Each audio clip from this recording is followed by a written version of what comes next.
गे घूमै छी हम टोला टोला। अच्छा आ जानै छी सब भेद तो बता ना। आ देख सामान के आगा पीछा हाँ कहरै छी हम छेद। गे माई की नाम छौरे? तो सुन गे छौरिया छदिया हमर नाम छदाल अपन दुनू कान। गे छौरिया छदिया हमर नाम छदाल अपन दुनू कान। दर्द नहीं हेतौ नहीं गे दुख हेतौ बात हमर मान। गे छौरिया छदिया हमर नाम छदाल अपन दुनू कान। गे छौरिया छदिया हमर नाम छदाल अपन दुनू कान। बुझली गे? गे माई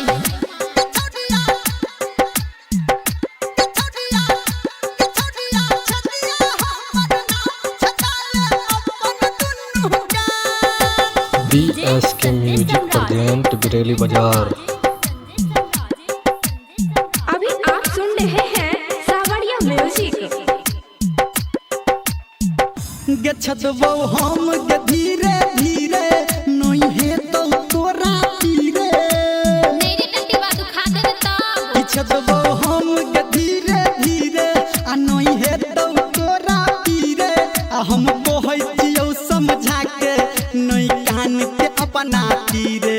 हे गे हम छी तू बड़ पातर छौरी तू छी गे जवान। गे छौरिया छदिया हमर नाम छदाल अपन दुनू कान। गे छौरिया छदिया हमर नाम छदाल अपन दुनू कान।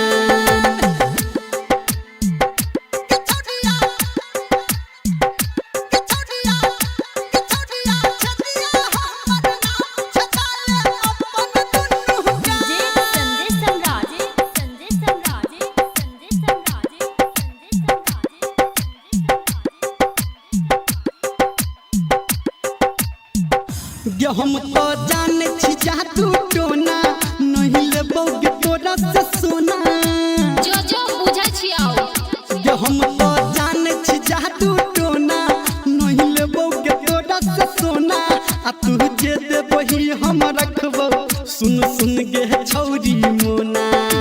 धर्मेंद्र निरमलिया गाबौ संतु करो बखान। गे छौरिया छदिया हमर नाम छदाल अपन दुनू कान।